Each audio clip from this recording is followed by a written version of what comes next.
नमस्ते दोस्तों। LLP act हमारा चल रहा था, शायद लास्ट नहीं तो सेकंड लास्ट वीडियो होगा। इसके बाद एक छोटा सा वीडियो और बनाएंगे तो एलएलपी एक्ट हमारा खत्म हो जाएगा। हालांकि पिछली एक दो क्लासेस से बहुत ही सिंपल सी बातें हमारे सामने आ रही है और इस वीडियो में भी जो हम डिस्कस करने वाले हैं बहुत सिंपल और बेसिक चीज़ें हैं। फाइनेंशियल डिस्क्लोजर, देखिए इस टॉपिक में हमको बेसिकली डिस्कस करना है कि एक एलएलपी को क्या क्या फाइनेंशियल डिस्क्लोजर्स करने पड़ते हैं रजिस्ट्रार के सामने। और क्लियर करो, जो भी डॉक्यूमेंट रजिस्ट्रार को गया वो टेक्निकली पब्लिक डॉक्यूमेंट है, कोई भी चाहे जो इंस्पेक्ट कर सकता है। Maintenance of book of accounts, records और उनकी ऑडिट को लेकर प्रोविजन है। मैक्सिमम चीजों में ये लिखा हुआ है कि भैया एज में भी प्रोस्क्राइब, ऑडिट कैसे होगी एज में भी प्रोस्क्राइब, बुक सिर्फ रिकॉर्ड्स कैसे मेंटेन करने एज में भी प्रोस्क्राइब्ड। मैक्सिमम चीजें भाई सेंट्रल गवर्नमेंट प्रोस्क्राइब करती है और ये prescription time to time change होता भी रहता है। सबसे पहला पॉइंट है proper book of accounts. The LLP shall maintain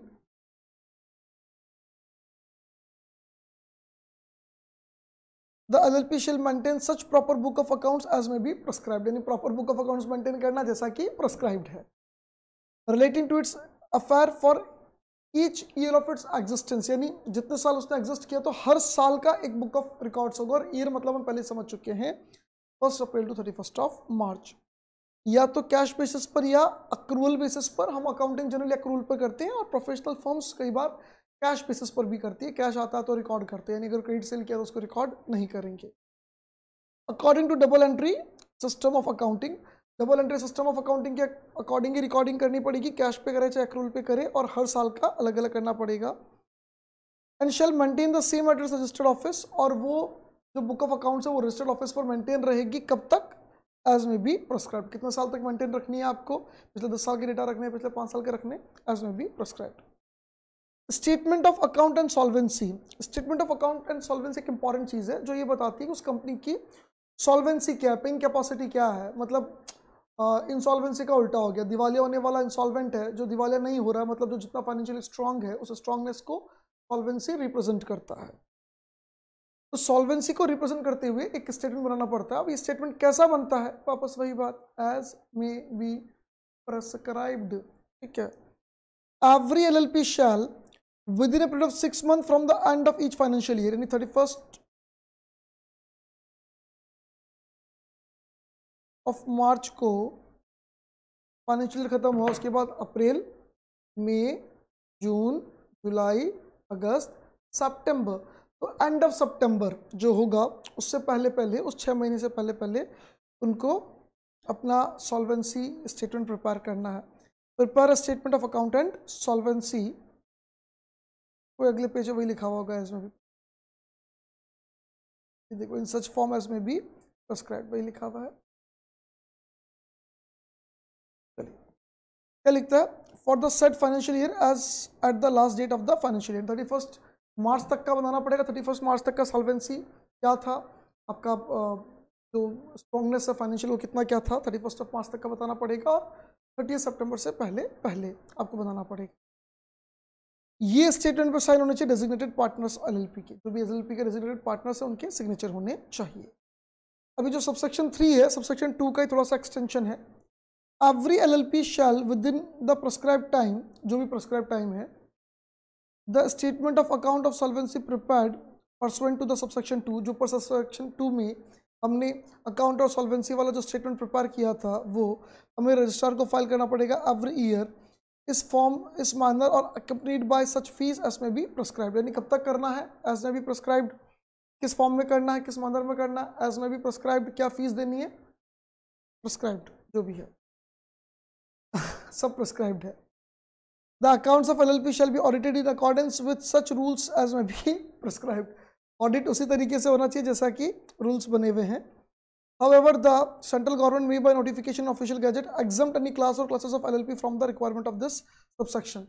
यानी किसी स्पेसिफिक क्लास या क्लासेस ऑफ एलएलपी को गवर्नमेंट चाहे तो एग्जम्प्ट कर सकती है कि इनको ये अपना क्या कहते हैं, ऑडिट करवाने का आवश्यकता नहीं है, रिक्वायरमेंट नहीं है, ये बिना ऑडिट भी चलेंगे। उसके बाद नेक्स्ट बोलता है any LLP which fails to comply with the provision of this section. ये जो 4 पॉइंट हमने पढ़े, बुक ऑफ अकाउंट्स मेंटेन करना, सॉल्वेंसी वाला स्टेटमेंट बनाना, को फाइल करना, ये सब अगर इसमें नहीं कर पाता तो एलएलपी में फाइन कितना है? 25,000 से लेके 5 लाख तक, और डेजिग्नेटेड पार्टनर पर फाइन है 10,000 से लेके 1 लाख तक। फिर हमारे पास आता है annual returns.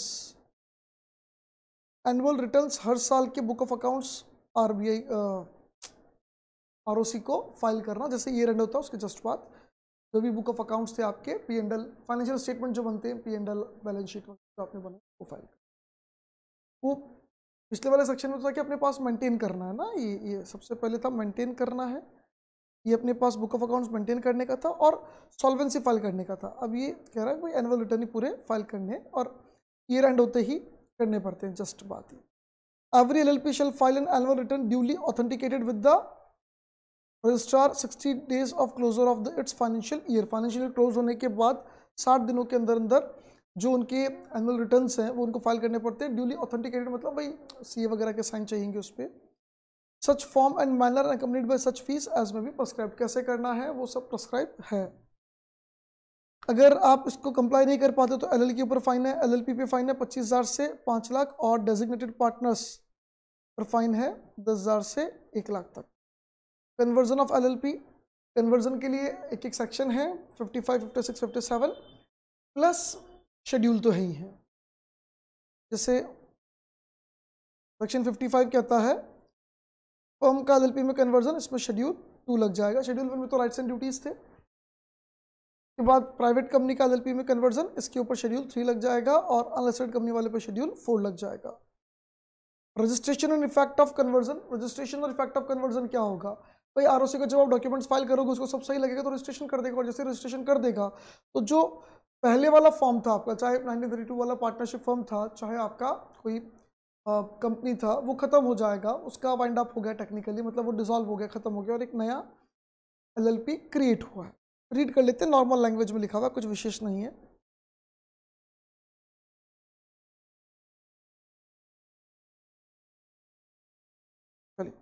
The registrar on satisfying that firm, private company और unlisted company as the case में भी, बार बार लिखेगा एज द केस में भी क्योंकि 3 चीजें, तीनों के नाम लिख के लिख देगा एज द केस में भी।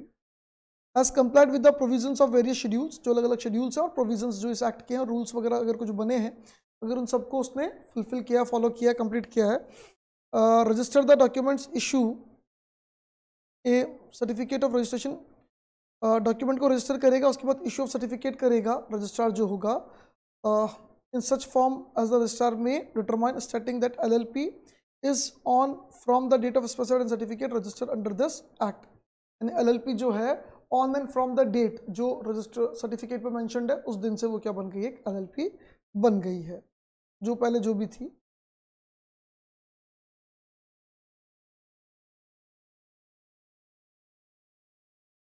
उसके बाद the LLP shall within 15 days of date of registration, जिस दिन रजिस्ट्रेशन हो उसके 15 दिन के अंदर अंदर, inform the concern registrar of firms, जो उनका पार्टनरशिप फर्म थी तो रजिस्ट्रार ऑफ फर्म्स या registrar of companies as the case में भी, कंपनी थी तो चाहे प्राइवेट हो चाहे अनलिस्टेड पब्लिक कंपनी, दोनों में ROC होगा और अदरवाइज रजिस्ट्रार ऑफ फर्म होगा, उनको इन्फॉर्मेशन दे दे कि हम आपकी एक्ट से जा चुके हैं। सर LLP का रजिस्ट्रेशन भी ROC के पास ही हुआ, फिर भी आपको कंपनी से कन्वर्जन तो कंपनी का देना पड़ेगा, एक बात। दूसरी बात, कभी कभी अलग अलग हो सकता है। आपका कंपनी का रजिस्ट्रेशन सपोज राजस्थान में था और आप जो रजिस्ट्रेशन करवा रहे हो LLP का, वो अब आप सपोज कर लो यूपी में करवा रहे हो, तो आपको जो कन्वर्जन वाले डॉक्यूमेंट्स फाइल करने वो तो राजस्थान को करने, या यूपी में अगर LLP बना रहे तो यूपी वाले करने, और अभी कंपनी पहले राजस्थान में बनी हुई थी तो आपको राजस्थान वाले ROC को इंटीमेशन देना पड़ेगा कि हम अब LLP में कन्वर्ट हो चुके हैं, हम गए, जानकारी देनी पड़ेगी। With which it was registered under the provisions of Indian Partnership Act or the Companies Act as the case may be। ठीक है, about the conversion and ये PP मतलब LLP बन चुकी है, जो भी है उसका सारा जो भी इंफॉर्मेशन डॉक्यूमेंट्स रिक्वायर्ड है वो सारे उसको फाइल करने पड़ेंगे। Upon such conversion, the partnership of the firm, the partners of the firm, the shareholders of the private company, unlisted public company, यानी कन्वर्जन के बाद जो पार्टनरशिप, पुरानी वाली पार्टनरशिप फर्म के जो पार्टनर्स थे, जो कंपनी के जो शेयर होल्डर्स थे, एज द केस में be, the LLP to which such firm and such company has converted, और वो LLP जो नई बनी है अभी, and the partners of LLP, और उस LLP में अगर कोई और नए पार्टनर जुड़े हैं तो वो पार्टनर्स भी, shall be bound by the provisions of various schedules as the case में बी। यानी जो शेड्यूल्स में प्रोविजंस है वो किस किस पे लगेंगे, जो पहले वाली पार्टनरशिप फर्म थी उसके पार्टनर्स पे, जो पहले कंपनी थी उसके शेयर होल्डर्स पे, जो नई एलएलपी बनी उस पे, और जो नई एलएलपी के नए पार्टनर्स बने अगर कोई। Upon such conversion, on and from the date of certificate of registration, the effect of the conversion shall be such as specified in the various schedules as the case may be. ये कह रहा जो date लिखी होगी registration की certificate पे उस दिन से वो एलएलपी बन चुकी है, और कन्वर्जन के जो जो इफेक्ट्स अलग अलग शेड्यूल में लिखे गए हैं उन इफेक्ट्स के साथ वो एलएलपी अब आगे कंटिन्यू करेगी जो लिखे हुए हैं एज द केस में भी जो शेड्यूल्स में। Effect of registration notwithstanding anything contained in any other law for the time being in force on and from the date of registration specified in the certificate of registration issued under the various schedule as the case may be। यानी कह रहा भैया किसी और law में क्या लिखा उससे कोई फर्क नहीं पड़ता है, जो दिन तारीख सर्टिफिकेट ऑफ रजिस्ट्रेशन में मेंशन्ड है रजिस्ट्रेशन की उस दिन से क्या होगा, there shall be LLP by the name specified in the certificate, जो सर्टिफिकेट में नाम लिखा उस नाम से एक नई LLP होगी। All tangible, movable, immovable and intangible property vested in the firm or the company as the case में भी, यानी जो पुरानी फर्म थी जो पुरानी कंपनी थी उसमें जो भी टेंजिबल इंटेंजिबल एसेट्स थी, जो भी प्रॉपर्टीज थी, जो भी एसेट्स लायबिलिटीज इंटरेस्ट प्रिविलेजेस जो भी थे वो सब अब किसके हो जाएंगे, वो सारे किसके हो जाएंगे, एलएलपी के हो जाएंगे। यानी the whole undertaking of the firm of the company as the case में भी शैल बी ट्रांसफर्ड और vested in the LLP without further assurance act और डीड, यानी कुछ और करने की कुछ और कहने की जरूरत ही नहीं है। जैसे कन्वर्जन हुआ सबका सब किसका हो गया है, एलएलपी का हो गया, वापस ट्रांसफर सर्टिफिकेट बनेगा, रजिस्ट्री होगी अलग अलग प्रॉपर्टी की, नहीं सब उधर हो चुका है, ट्रांसफर हो गया। द फर्म और द कंपनी, देखो रजिस्ट्री वगैरह की फॉर्मेलिटी करिए तो फॉर्मेलिटी बाद में हो जाएगी, पर इफेक्टिवली ट्रांसफर हो चुका है ये मान लिया जाएगा, अब सब चीजें एलएलपी की है। द फर्म और the company as the case में be shall be deemed to be dissolved, यानी जो पहले फर्म और जो भी कंपनी थी मान लिया जाएगा डिसॉल्व हो चुकी है और उनका नाम जो है वो रजिस्ट्रार ऑफ फर्म या रजिस्ट्रार ऑफ कंपनी, पार्टनरशिप थी तो रजिस्ट्रार ऑफ फर्म्स और कंपनी थी तो रजिस्ट्रार ऑफ कंपनीज के वहां से हटा दिया जाएगा। फॉरेन एलएलपी वो होती है जो बाहर के एलएलपी इंडिया में काम कर रही हो, इंडिया में उनका बिजनेस एस्टेब्लिशमेंट है, कुछ बिजनेस कर रही है तो उनके लिए प्रोविजंस सेंट्रल गवर्नमेंट बना सकते हैं, सेंट्रल गवर्नमेंट के पास पावर है, चाहे तो कंपनीज एक्ट के अकॉर्डिंगली कुछ प्रोविजंस उनके लिए बना दे, चाहे कुछ अलग से प्रोविजंस बना दे, उनकी मर्जी है। The central government may make rules for provisions in relation to establishment of place of business by foreign LLP within India। यानी फॉरेन एलएलपी अगर इंडिया में एस्टेब्लिशमेंट ऑफ बिजनेस प्लेस अपना बनाना चाहती है तो उसके लिए रूल्स गवर्नमेंट बना सकती है। Carrying on their business therein by applying or incorporating with such modification as appear appropriate the provisions of the Companies Act।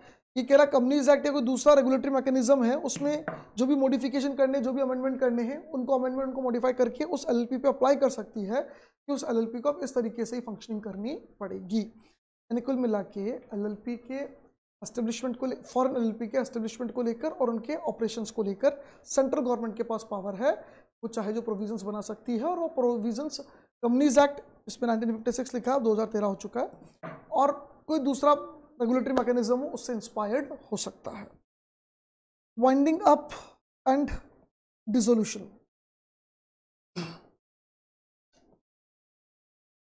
Winding up voluntary भी हो सकता है और ट्रिब्यूनल के ऑर्डर से भी हो सकता है। क्लियर कर लेना, अगर ऑर्डर ऑफ ट्रिब्यूनल वगैरह है तब तो ये वाइंड अप जो होगा वो अपने आप में डिसॉल्व हो जाएगा। अगर बिजनेस से वाइंड अप हो रहा है तो मतलब फर्म तो डिसॉल्व हो ही गई है पहले ही। ट्रिब्यूनल कब कब दे सकता है ऑर्डर, ट्रिब्यूनल का ऑर्डर कब कब आ सकता है, if the LLP decides that LLP would wound up by the tribunal, यानी एलएलपी खुद अप्लाई करे ट्रिब्यूनल में कि ट्रिब्यूनल आप वाइंड अप करो, हमको, हम पार्टनर्स आपस में लड़ेंगे मरेंगे, आप वाइंड अप कर दो, आप जो करोगे वो ठीक होगा। ऐसे केस हो सकते हैं कोई पार्टनर्स के कन्फ्लिक्ट हो तो थर्ड पार्टी मतलब ट्रिब्यूनल आगे करते। If for a period of more than 6 month, 2 से कम पार्टनर हो, अगर लगातार 6 महीने से ज़्यादा पीरियड निकल जाए तो ट्रिब्यूनल ऑर्डर दे सकता है वाइंड अप का। अनेबल टू पे डेट्स, अगर एलएलपी डेट्स पे नहीं कर पा रही तो भी ट्रिब्यूनल ऑर्डर दे सकता है। If LLP has acted against the interest of sovereignty and integrity of India, देश हित के अगेंस्ट अगर कोई एलएलपी चली जाती है, या सिक्योरिटी ऑफ द स्टेट और पब्लिक ऑर्डर, जनता या गवर्नमेंट का जो भी लॉ एंड ऑर्डर होना चाहिए उसके अगर अगेंस्ट में कुछ है तो। If the LLP has made a default in filing with registrar the statement of accounts and solvency और annual return for 5 consecutive years, अगर स्टेटमेंट ऑफ अकाउंट, सॉल्वेंसी या एनुअल रिटर्न्स फाइल नहीं किए जाते लगातार 5 सालों तक तो भी ट्रिब्यूनल ऑर्डर दे सकता है। If the tribunal is in the opinion that कि इसको वाइंड अप करवाना जस्टिफिएबल है, इक्विटेबल है, कोई भी ग्राउंड पे, कोई भी रीजन पे कोर्ट में अगर कोई केस आता है तो उस समय देखिएगी। Rules for wind up and dissolution, wind up और डिसोल्यूशन लेकर क्या रूल्स है, गवर्नमेंट चाहे जो रूल्स बना सकती है regarding wind up and dissolution, simple सी बात। अब रूल्स क्या बनाएं कैसे बनाएं हमको मतलब नहीं है। मिसलिनियस वाला एक पेज और एक ही एलएलपी पार्टनरशिप फर्म का डिफरेंस, एलएलपी और कंपनी का डिफरेंस। हालांकि एलएलपी कंपनी का और पार्टनरशिप का डिफरेंस कोई बहुत बड़ा एस्पेक्ट नहीं है, लाइक हम तो रीड करेंगे, हम तो देखेंगे इसको, तो नेक्स्ट वीडियो में छोटा सा वीडियो और बना लेंगे। सब मिसलिनियस प्रोविजंस में आपको पढ़ा दूंगा और डिफरेंस वाली बातें कुछ बता दूंगा। बाकी हमने फीचर्स देख लिए थे तो फीचर्स के बेसिस पर ही तो डिफरेंस होगा। ये कंप्लीट कर लें, उसके बाद पास्ट एग्जामिनेशन पेपर्स वगैरह और हम डिस्कस करते हैं। चलिए दोस्तों, फिर वापस मिलते हैं नेक्स्ट वीडियो में। थैंक यू, बाय बाय, जय हिंद, जय भारत।